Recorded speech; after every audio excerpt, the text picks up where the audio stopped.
Hola, vamos a iniciar nuestra segunda clase de literatura griega y esta vez hablaremos de Homero y la poesía épico-heroica, iniciando con de épica e historia, el género épico, su evolución y el fenómeno en Grecia. Merced a la famosa obra de Aristóteles, La Poética, se estableció una especie de definición de este género literario, que, parafraseado, sería algo así: poesía imitativa de los poetas más respetables que con metro uniforme y estilo narrativo reproducen acciones bellas de los bellos, si bien en un tiempo no definido, por lo que se conoce como poesía heroica. A grandes rasgos, coincide con lo que podría encontrarse en cualquier texto de literatura griega. Pero, ¿sería este el concepto manejado en el pasado jonio, donde nació la poesía épica? Aristóteles escribe a finales del siglo IV. ¿Coincidiría siquiera con la épica entonada unos 200 o 300 años antes, en tiempos de Homero? Pareciera que la respuesta tuviera que ser un rotundo no. Concebir a la épica, en principio, como un género, no pudo surgir antes del concepto de escritura que se destaca en el siglo V a.C., pues antes de ello no podemos asegurar que las letras se emplearan más que en el ámbito comercial. Con todo, Aristóteles nos ha legado un intento de primera acepción de la prístina poesía de su cultura. Como refiere en el pasaje, al mencionar que solo hay sospechas de autores anteriores a Homero, pero que sus piezas son las primeras en todo el caudal heleno. Mas, si es Homero el primero en construir un poema épico, habría que buscar en él la definición de tal obra artística. Y por ello vamos a iniciar revisando algunos textos homéricos que ustedes tienen en su antología. En las epopeyas homéricas se emplea continuamente el término canción y cantor, aoide, aoidos en griego. Y dicha idea se sostiene en varios pasajes. Veamos solo dos de ellos. El primero es de la Odisea, en traducción, siempre traducciones de la Odisea serán de Pedro Tapia, y en la Ilíada las traducciones serán de Rubén Bonifaz. Tienen pues ahí el texto y en negritas están remarcadas las palabras correspondientes a aoide y aoidos. Dice el texto: entre estos cantaba el perínclito Aedo, y oyendo en silencio estaban sentados. Él de los aqueos cantaba el funesto retorno que desde Troya les ordenó Palas Atena.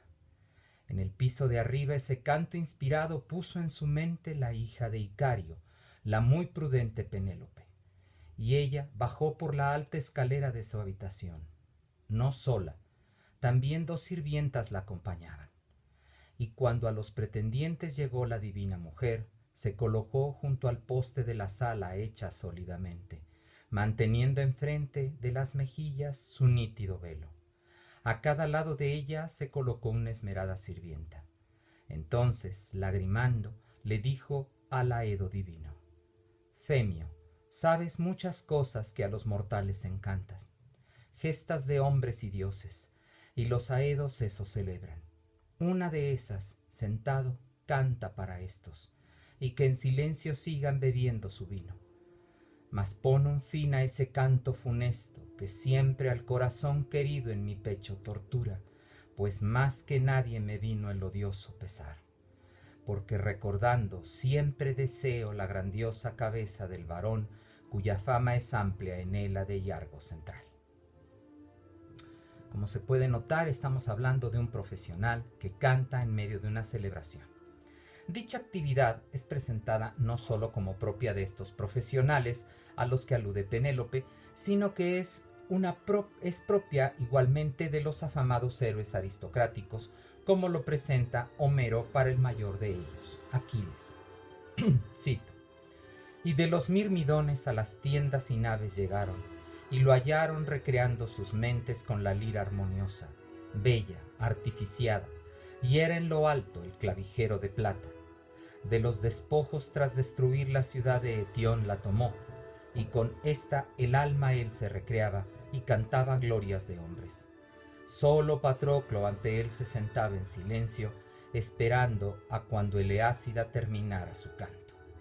Así pues, también vemos que es una actividad propia de aquellos aristócratas que tenían por lo menos ciertas cualidades. Junto a estos términos de aedo, aoidos, y de canto, aoide, también se emplean otros términos cuando se habla de épica. Por ejemplo, contar un mito. En el canto 11.643 de la Ilíada dice «Mythois interponto», disfrutando con un relato. Y en el canto 23, verso 301, esta vez de la Odisea, dice «Terpesthen mythoisin», disfrutar con los cantos, con los mitos. En donde el contexto festivo de la primera cita nos haría pensar en un entretenimiento semejante a los anteriores, pero en la segunda, la cita relata la historia que Odiseo cuenta a su esposa, que no es sino la Odisea misma, y que el autor no duda en denominar de hecho epos, de ahí la palabra épica. Por lo que entendemos que el acompañamiento de música en los primeros casos haría una gran diferencia, si no es que también el carácter profesional o por lo menos de alta educación lo haría. También había una diferencia entre un simple relato épico, como el que hace Odiseo con Penélope, y un canto épico poético, como el que escuchaban de Enfemio, o el que cantaba Aquiles, o incluso con el que disfrutaban los aqueos. Todo esto hace pensar a Richard Martin que debemos considerar, en cuanto al género épico, que es importante distinguir los diversos poemas épicos y ver las relaciones entre ellos al presentarse, reconociendo que las especificidades del texto o de la presentación determinaban lo épico, y que, ya que aparece que epos y mitos se ligan, que la épica de entonces se vinculara al mito, al cuento folclórico, a la plegaria. Y concluye Richard Martin que es un género indeterminado, es decir, que para época de Homero todavía no podemos hablar de género como hacía Aristóteles. En términos, sobre todo, de cuándo o dónde se presenta este género, pero el más determinado, sin embargo, por lo ambicioso de su tema y por las actitudes que tienen los griegos para con él.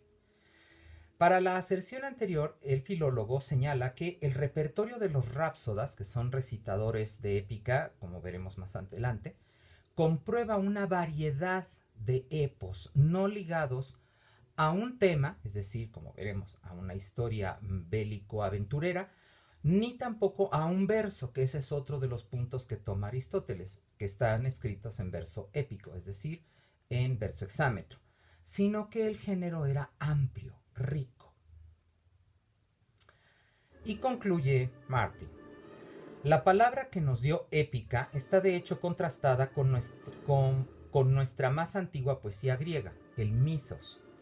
Epos usualmente refiere a breves referencias, no dichos públicos, sino sencillas acotaciones ordinarias, la íntima comunicación entre marido y mujer o el héroe y su compañero.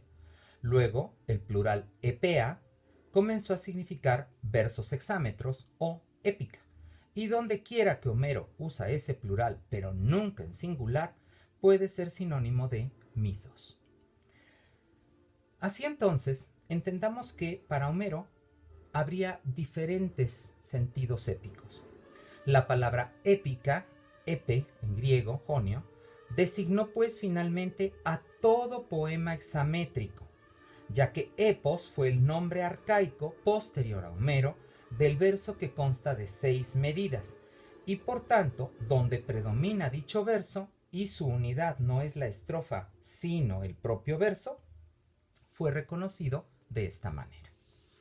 Fue pues la construcción verso a verso, esa narración rítmica de una hazaña o un hecho memorables, lo que conforma la épica. Dicha poesía nacía por lo general en forma de cantos coetáneos a los sucesos que conmemoraba y era acompañada de la música de cuerdas, fuera de la cítara con su variante la fórmigue o bien con la lira.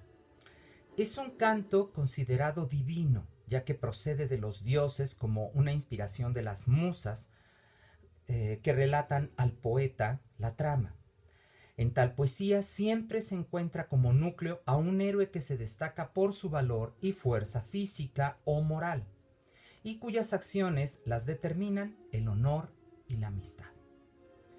En el fondo de sus hazañas hay una edad heroica que superaba con mucho a la edad presente, es decir, la del poeta y su auditorio. Para que se produjeran dichas piezas tan configuradas fue necesario que la sociedad en que se gestaron contara ya con ciertas características. 3. La primera es una lengua común, el aqueo, que es la lengua de las tablillas cretomicénicas, una especie de koiné que incluye elementos eolios y jonios. Segundo, un basamento mitológico, producto de una triple rama, la mediterránea o autóctona, la indoeuropea y la oriental, ante todo egipcio-anatólica. Y en tercer lugar, la música, con una interacción ya con el medio social, ya fuera para el trabajo, ya fuera para el matrimonio, ya fuera para la muerte. El poeta épico debía estar provisto asimismo de dos cosas principalmente: el conocimiento de un tesoro de leyendas de su pueblo y un aparato de fórmulas léxicas con las que conformar su poema. Pero su texto no estaba fijado, solo creado, y en cada nueva recitación el poeta podía modificarlo en mayor o menor medida. Por lo general ampliaba el contenido, y lo cual redundaba en una poesía monumental al estilo homérico. Los principales elementos que componían dicha épica heroica son una inclinación a la guerra y la aventura, una nobleza poderosa y una cultura material simple, sin gran rebuscamiento estético, pero adecuada para su tiempo. Las virtudes heroicas son la nobleza de estirpe, el coraje guerrero y el honor, lo que imbuye de cierto sentido depresivo a esta poesía, porque sus héroes las persiguen aún contra su propio bienestar social y personal. Para que estos valores fueran aquilatados, aún contra lo que se podría pensar de acuerdo al tiempo, solía revestirse a la edad heroica griega con un halo de tradición predilecta, de pasado mejor, provechoso, forjador de hombres y mujeres de verdad. Y todo ello solía coincidir con un momento de crisis y cambios políticos en la sociedad del poeta que permitía entonces esta idealización. Muy bien. Ahora veamos un aspecto un tanto intrigante, pero muy interesante, que es la veracidad de los poemas homéricos. Como vamos a ver más adelante al tratar sobre la cultura oral en Grecia y la influencia de aquella en la confección de los poemas homéricos, la gran pregunta que se sostiene hasta el día de hoy es si lo narrado por el poeta fue cierto. Mencioné hace poco que es cosa común que los cantos heroicos sean coetáneos a los hechos que narra, y de hecho es sabido que los grandes señores de pueblos belicosos solían hacerse acompañar de poetas que cantaran sus proezas. Se puede suponer que poetas premicénicos y micénicos cantasen los asedios, los combates, despedidas y retornos de los guerreros, a pesar de que ningún indicio haya para reconstruir dichos mitos heroicos de la Edad del Bronce, puesto que lo contenido en las tablillas de arcilla son meros recuentos comerciales. Recordar la guerra troyana fue probablemente algo que se deseó para exaltar el recuerdo de un pasado glorioso delante de un público nostálgico. Sin embargo, cree Pierre Carlier que pudiera ser un ánimo todavía más antiguo y complicado. Un texto en hitita antiguo, encontrado en la capital Bogaskoi, probablemente del siglo XIII a.C., menciona la recitación de un poema, lubita, del que conocemos solo el primer verso, que quizá es el título, y reza: cuando regresaban de Huilusa la escarpada. Se ha querido identificar, como veremos en un momento, a Huilusa con Ilión, y ello remitiría a la confección de un poema que la recordara ya desde aquel siglo XIII. Cierto es que el verso no dice quiénes regresaban ni después de hacer qué, pero dada la tradición griega posterior, tal vez se trataba de la guerra troyana. Comenzaré por decir que los helenos guardaban gran respeto por su epopeya tradicional, a la que consideraban historia. Todo poeta afirma contar la verdad, pero no como la concebimos hoy en el sentido de una idea que puede probarse fehacientemente por medio de recursos lógicos y o científicos, sino como algo que merece ser recordado, como de hecho señala la etimología de la palabra, aletheia, que viene de alfa privativa, y lethe, olvido, literalmente un no olvido. Las historias y personajes no les eran ajenos a los griegos porque pertenecían a su tradición, y si bien el poeta se podría permitir ciertas innovaciones, éstas debían cuadrar con las versiones comunes, y siempre guardar un sentido de verdad, que no despertara la incredulidad con respecto a esos héroes, que por otro lado siempre eran recordados como mejores en todos los aspectos a los hombres de su tiempo. Por otro lado, los poemas llevaban la marca de su larga génesis, y ello incluía desde su más remota antigüedad, trayendo el pasado micénico e incluso premicénico hasta los siglos 9 y 8 a.C., cuando fueron creados en su forma monumental. De tal suerte, la sociedad ahí presentada en los poemas es un mundo de mundos, no un modelo histórico único, antiguo o reciente, sino las interpretaciones y reinterpretaciones de numerosas generaciones de poetas que lograron crear una amalgama casi perfecta. La tradición épica puede que deforme los acontecimientos que cuenta, pero conserva igualmente, al menos en forma parcial, el esquema político en que se sitúan las hazañas cantadas. Así, puede sostenerse la interrogante: ¿hubo una guerra de Troya? Todos hemos oído hablar de Heinrich Schliemann y su búsqueda de Troya, de su maravilloso descubrimiento, a pesar de las críticas de sus contemporáneos, donde Ilión aparece en la colina de Hisarlik, a la que el alemán identificó repitiendo la carrera de Aquiles en persecución de Héctor. Hemos oído del tesoro de Helena hallado en esa ciudad devastada por la guerra, pero también hemos oído de las críticas que partían de la localización rebatida desde antiguo para con aquella región de Anatolia, de la errada identificación de la Troya homérica con una más reciente, a la que casi destruye Schliemann en su ánimo por encontrar la ciudad de sus sueños infantiles, y cuyas dimensiones son extremadamente reducidas al compararla con el texto de Homero. Pero estas y otras interrogantes se han visto rebatidas hoy en día por las excavaciones que desde 1982 se llevan a cabo en el mencionado sitio de Hisarlik. Manfred Korfmann ha confirmado la tradición épica al identificar las trazas de las fortificaciones que engloban una ciudad muy extensa, mayor que Micenas, por lo que el trabajo de Schliemann apenas si descubrió la ciudadela y no el resto de la ciudad, que como otras muchas de Oriente, comprendían una circunferencia más amplia de la que canta incluso el propio Homero. La ciudad descubierta y estudiada hoy día data aproximadamente del 1250 y concuerda con lo señalado por Heródoto sobre que la guerra contra los troyanos ocurrió unos 800 años antes de él. Localizada la ciudad y fechada con cierta exactitud, la pregunta es: ¿quién la habitaba? La respuesta parece ser lubitas. El lubita, con V, fue un grupo indoeuropeo que habitó la parte oeste del territorio anatolio y era uno de los 3 grupos básicos de la región, junto con los hititas, que se enseñorearon del este de la península, y los palianos, que habitaron la antigua Plafagonia. Los lubitas no dejaron documento alguno, por lo que sabemos de ellos solo a través de los archivos escritos por sus vecinos y al parecer conquistadores, los hititas. El territorio del que estamos hablando, vamos a mover tantito a Homero, es el que ocupa la parte norte de la península de Anatolia, hoy Turquía.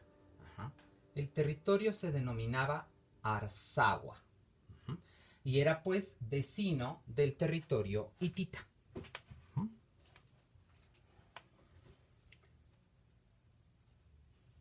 Perdón, porque me pierdo un poco.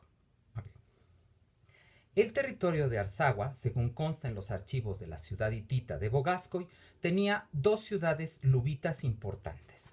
La conocida como Wilusa y Taruisia. Taruisa, que han sido identificadas con Ilión, Wilusa, y Troya, Taruisa. Esta identificación parte desde el año o desde los años 20 del siglo pasado con el estudioso suizo Emil Forrer. Son dos lugares diferentes en los textos, y ello es raro dada las referencias homéricas sobre ambos como términos para la ciudad de Príamo. Quizá se podría arguir con Timothy Bryce que las ciudades luvitas estuvieran cerca una de la otra y que Taruisa haya sido absorbida por Wilusa y por ello pasó a la historia helena como si fuera una sola. Según se reconoce en los textos hititas, Wilusa estaba más al norte del llamado río Seja.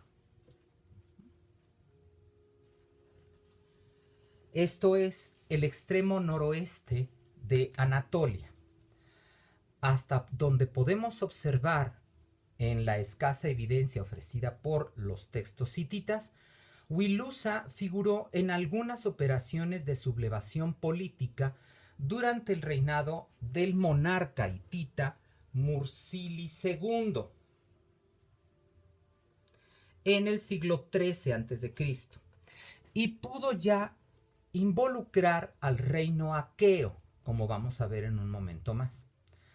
Siendo entonces una ciudad de cierta importancia para el reino hitita, sería obvio que tuviera una cancillería que entregara puntualmente información sobre las finanzas de la ciudad al señor hitita. Pero no se ha encontrado nada parecido a tablillas escritas en Troya, salvo un pequeño sello con los nombres fragmentarios de un hombre y una mujer, al parecer el escriba y su esposa, que si bien es tardío porque data de la Troya 7b, más o menos del siglo XII, al menos prueba el empleo de la lengua luvita por parte de algún sector de la población. Las esperanzas no se pierden de encontrar pronto un grupo de textos que lleven a sustentar estas hipótesis. ¿Cómo era la Wilusa del siglo XIII?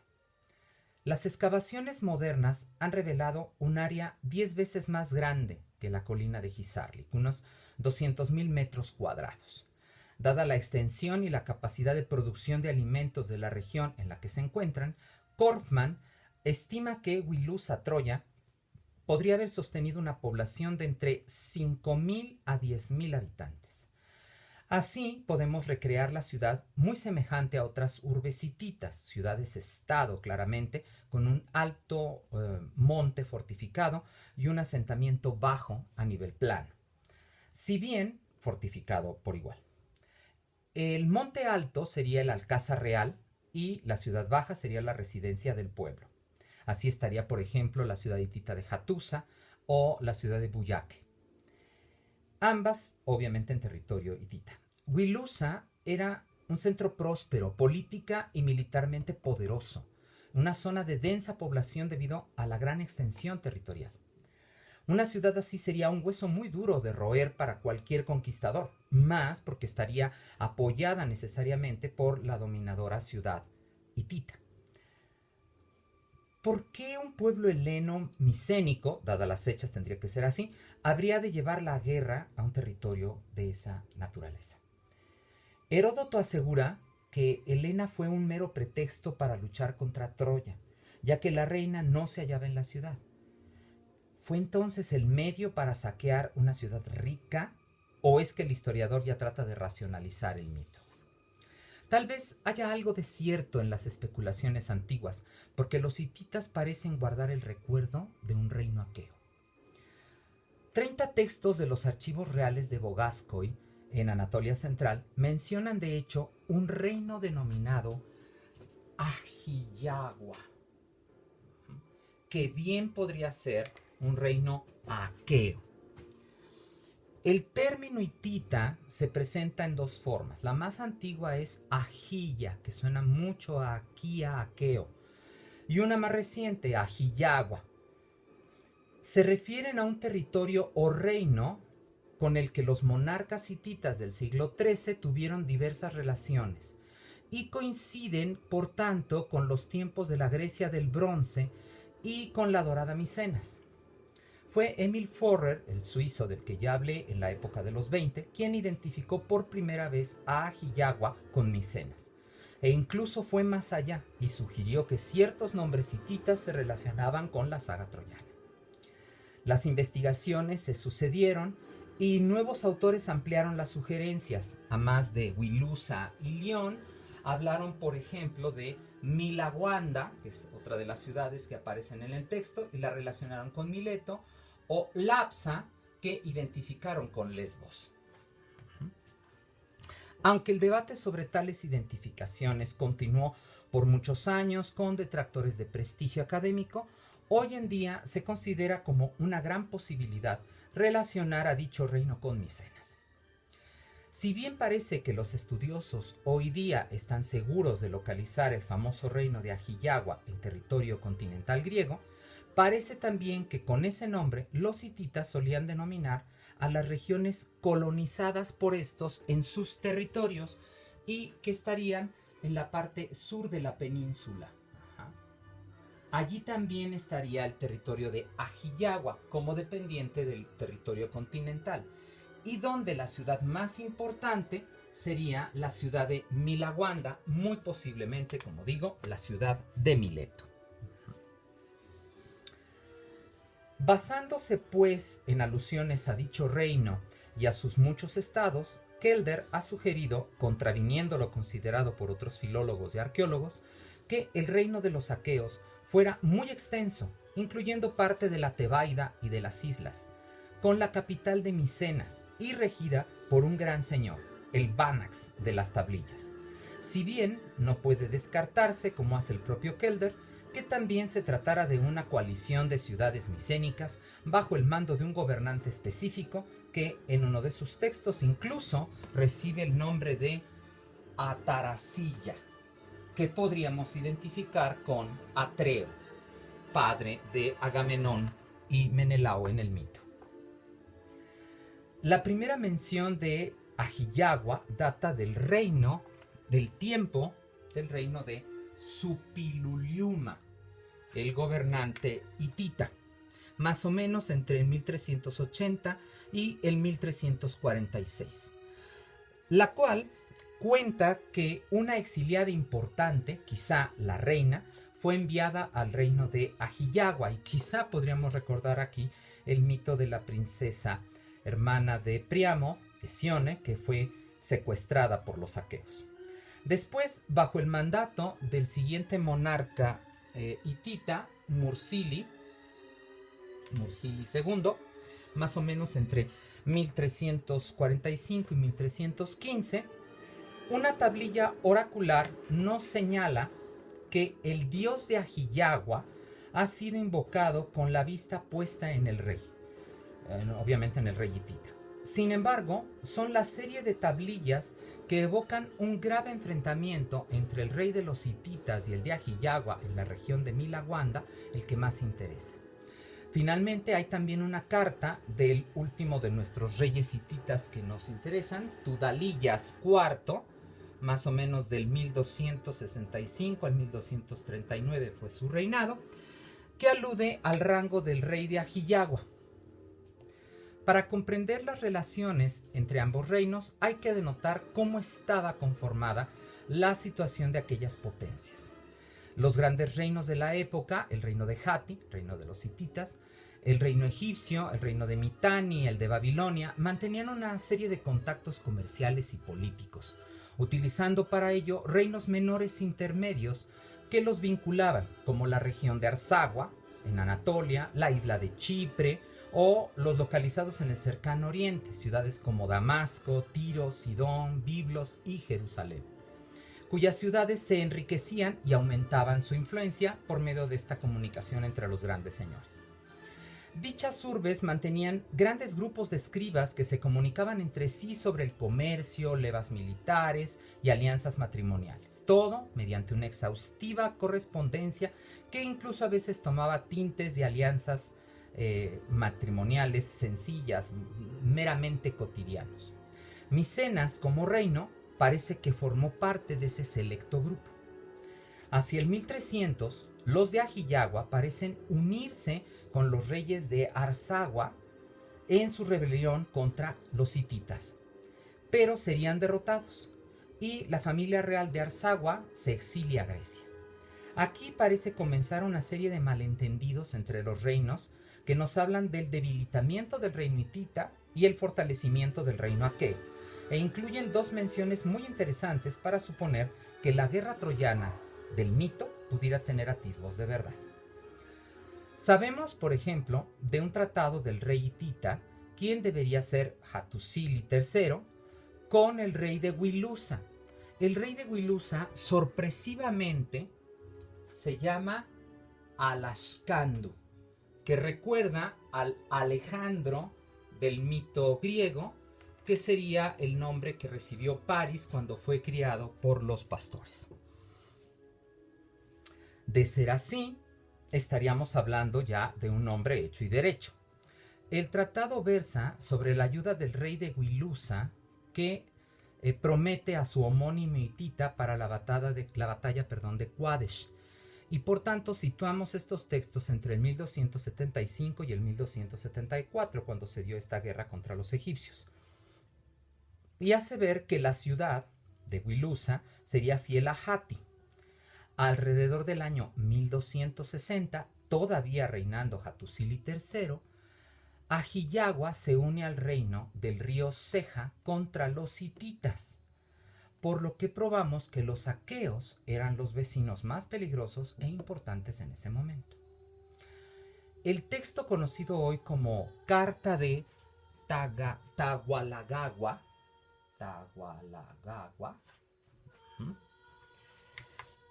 parece darnos un primer vislumbre de la guerra troyana. No es claro qué monarca la dirige al rey aqueo, posiblemente es Hattusili o su hermano Muwalati. En ella se menciona cómo un traidor hitita de nombre Piyamaradu se ha refugiado en el reino aqueo de Milawanda, por lo que el rey hitita se ha desplazado hasta Milawanda, donde gobierna el hermano del rey aqueo llamado Tagualagagua. Para identificar dicho nombre con el griego se recurrió a las tablillas micénicas, donde aparece el término patronímico de Etewokelehue, que sería algo así como de Eteocles o hijo de Eteocles, por lo que se ha sugerido que Tagualagagua fuera en sí el nombre Eteocles. Es interesante ver que es el hermano del rey de Aquea, el rey aqueo del continente, el que portaría este nombre. Lo interesante en todo esto es la mencionada carta, porque hay una referencia que hace el rey hitita diciendo: acerca del asunto de Wilusa, acerca del cual nos vimos como enemigos, ahora hemos llegado a la paz. Si dicho asunto es una guerra donde Hattusili apoyó a Wilusa, tendríamos a un viejo Alashkandu peleando por su país. Una tablilla de la época habla de un desembarco aqueo en costas asiáticas del sur, que Michael Wood no duda en relacionar con el mito del error aqueo y el desembarco en tierras sureñas de Telefo. Hacia el año de 1230 ya, reinando el hijo Tudalillas IV, un depuesto rey de Wilusa, del que no se dice el nombre, se refugia con él esperando que lo reinstale en el poder y que la ciudad se levante otra vez. Y esto nos recordaría ya a una Troya tomada y a sus reyes perdidos en el ambiente. Desgraciadamente, no hay más información de la ciudad de Wilusa en los textos hititas encontrados. Obvio que todos son hipótesis, pero directa o indirectamente, el rey de los aqueos dirigió una o varias campañas en Anatolia, y hay datos en las tablillas micénicas que muestran un notable tráfico de esclavas con aquella región. Quizás son las mujeres troyanas traídas al final del conflicto. Los poemas homéricos parecen, como veremos más adelante, guardar un recuerdo bastante fiel, a grandes rasgos, de la situación política de la Edad del Bronce. Pero, ¿por ello podemos suponer que la Troya 7A fue invadida por aqueos? Eso todavía está por probarse. Muy bien, le dejaremos aquí y continuaremos la siguiente clase. Que estén bien.